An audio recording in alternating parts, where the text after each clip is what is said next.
Әлемде талай қызық бар. Тағдырына осы қызықтарды көруді нәсіп еткен пенделер шар тарапта аралап, небір таңғажайыптарды көріп, жаратушы иенің құдіретіне еріксіз бас еді. Еліміз егемендік алған күннен бастап, Қазақстан халқы да дүниенің төрт бұрышына сапар шегуде. Ата-бабаларымызға арман болған қасиетті Мекке Мәдинеге барып, қажылық парызын өтеген мұсылмандар үшінші қасиетті орын Әл-Ақсаны зиярат етсе, енді әлемдегі 7 кереметтің бірі Тадж-Махал кесенесі орналасқан Үнді еліне сауапты сапарға шықты. Әмір Темірдің жорығында Делиді басып алған ол, өзінің сенімді серігі Саидқа осы қаланы басқаруды тапсырған. Сұлтан Лоди атанған тақ мұрагерінің салдырған мешіттері салған. Жақсыдан шарапат дегендей Үнді еліне мұсылман патшалары билеген кезде салынған патша сарайлары, мәрмәр тастардан қаланған мешіттер бүгінгі күнге дейін туристердің тамашалайтын таңғажайып мұражайына айналып, әрі табыс көзі болып отыр. Делидегі тас құдайларды қиратып, оның орнына 2 үлкен мешіт салдырған Айбақ сұлтанның Қубатул Ислам күші атанған көне мешіт ғимаратын араласаңыз, пайғамбарымыз Хазреті Мұхаммед Мұстафа саллаллаху алейхи вассаламның бір тал сақалын, тасқа түскен табанының ізін, Әзіреті Әлидің қолжазба Құранын көріп, таң қаласыз. Көне мешітте құлшылық қылып тұрғанда, денеңізде бір жеңілдік пайда болып, ұшқалы тұрған құстай ерекше сезім беріңіз. Ассалаумағалейкум. Біздер Дели қаласынан Индияның қаласын аралап, Дели қаласынан Аграға келдік. Аграның кереметіне әбден қанып, мінекей Жайпур қаласына келдік. Жайпурда пілге мініп, біраз қызықтар көрдік. Өте керемет, таудың ортасында, судың ішіндегі үлкен Махараджаның демалатын орнына келіп, судың ішіндегі салған қалашығын көріп жатырмыз. Бұл жерде өте керемет әсер алып жатырмыз. Алла тағала Нұр Қазақстан компаниясына нұр жаусын дейміз. Амангелді қажы мен Жұлдыз қажыға үлкен рахмет. Осындай үлкен кісілерді алып жүріп, олардың жағдайларына қарап, оларды өте құрметтеп, үлкен кісілердің көңілінен шығып, осы барлық жағдайын жасап отырған Амангелді қажы мен Жұлдыз қажыға көп рахмет айтамыз.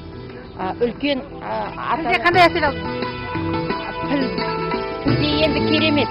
Кәдімгі шошыған жоқпыз, қорыққан жоқпыз, отырдық, әдемі болып жүріп отырды, түйе сияқты жүреді екен. Түйеге мініп көргенбіз бұрында. Түйе сияқты жүріп отырды, әдемі. Жақсы, қалашығының бәріне қанық болып рахметімізді көп айтып жатырмыз. Құрметті көрермендер, Үндістанның Жайпур қаласына келсек, Жайпур қаласында, яғни пілдер керуені болады. Осы пілдер керуеніне пілдерге отырып, жоғарғы таудың басына шықтық. Бұнда патшайым сарайы бар. Ал мына пілге мінген адамдарда бір қорқыныш пайда болады. Онан кейін адамда үлкен бір өзіне деген сенімділік пайда болады. Адамның көңіл күйін көтереді. Қандай керемет. Пілге мініп көріңіз.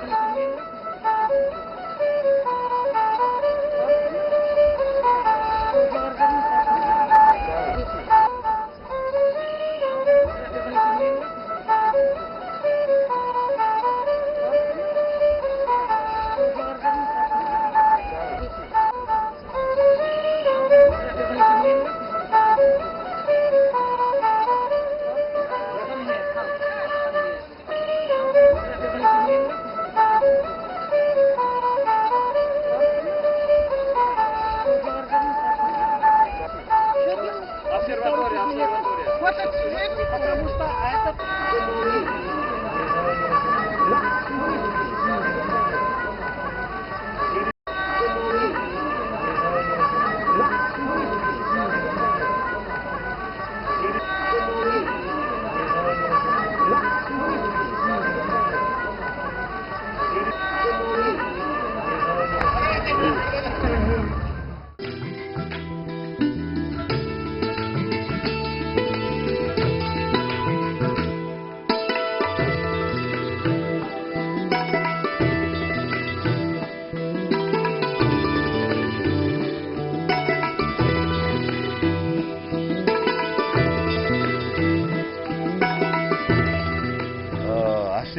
Жақсы әсерде болдық.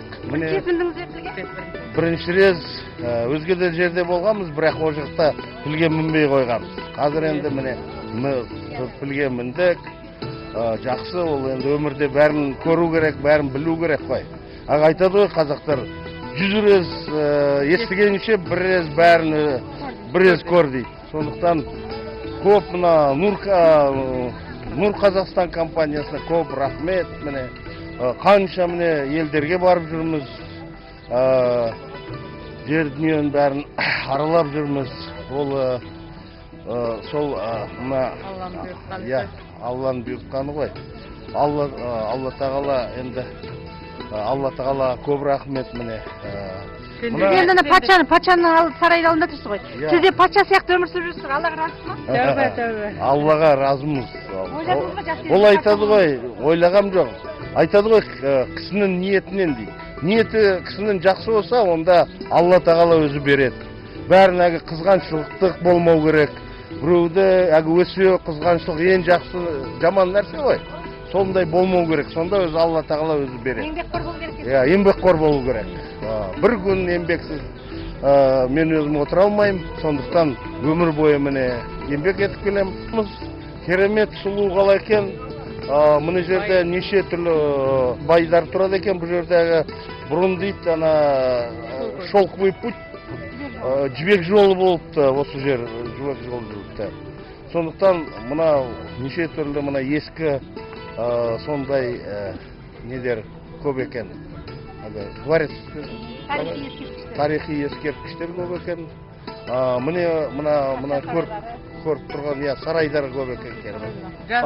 Патша сарайдар тұр екен.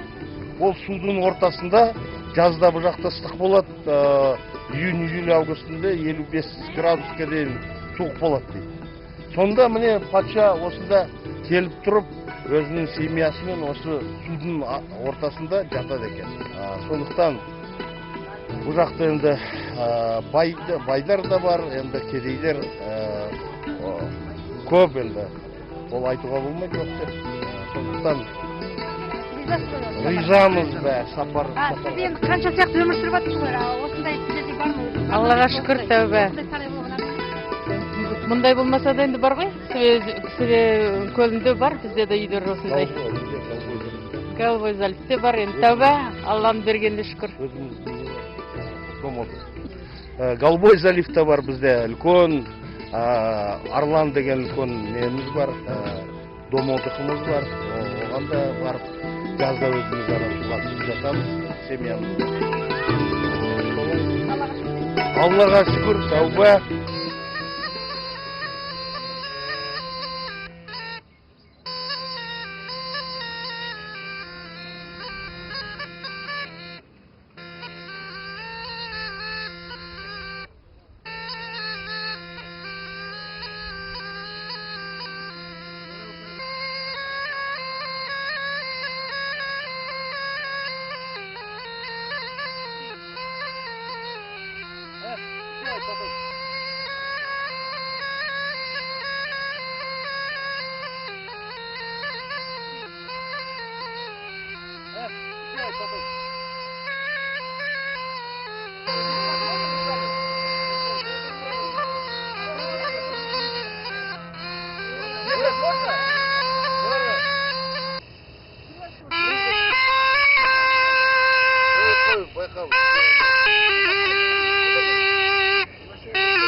Үнді елінің халқы өте көңілдері ақ, махаббаттары ерекше, келген қонақтарын бәрін шын ықыласымен құшақ жая қарсы алады. Және аралап жүргенде де сондай бір еркіндікті, махаббатты, адамға деген қайырымдылықты, мейірімділікті сезінесің. Неке патша сарайының алдына келіп тұрмыз. Ерте кезде 16 ғасырда өмір сүрген Махараджа патшаның сарайы тұр. Сондай осы таудың маңында пілге мінетін үлкен патша сарайы бар. Пілге мініп таудың үстіне шықтық, одан да керемет әсер алдық. Қандай ғажайып десеңіз, Алланың құдіреті шексіз.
Бисмиллахиррахманиррахим. Енді әр жердің өзінің сыры бар ғой. Қанша көрсек те сыры көп.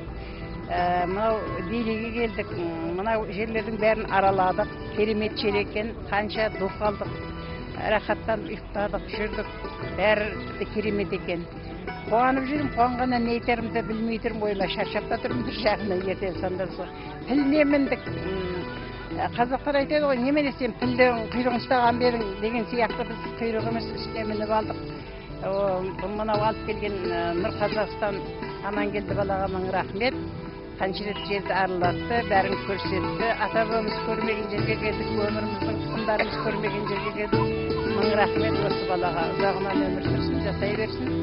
Көп жасасын, осындай әрдайым адамдардан мінесінен алып келе берсін. Көп рахмет келгім келеді сол балаға.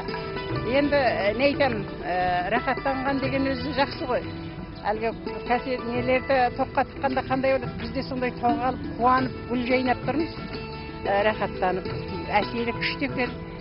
Адамға деген қайтқымыз келмейді, көре бергіміз келеді, әлі де көп жер бар екен. Рахмет деймін. Бүгінгі сапарымыздағы өзіміздің деді айтатын сөз бар ғой.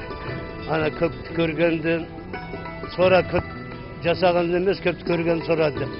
Сондықтан жасымыз онша үлкен болмаса да, бірінші Алланың несіден, екіншіден өзіміздің президент Назарбаевымыздың арқасында, одан кейін отанымыз Қазақстанның егемендігінің арқасында бұрындан асып жүрген жерлерімізге сапар неғылып, көріп, біліп, бәрін неғдіріп.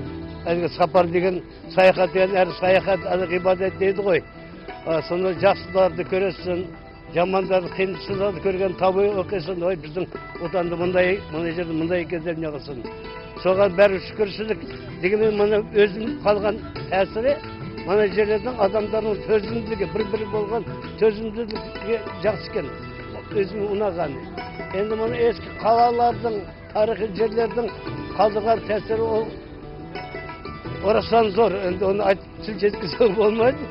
Әйтеуір барлық адамдарға осындай бізге ұқсап жер көріп, аралап келуге Құдай нәсіп етсін.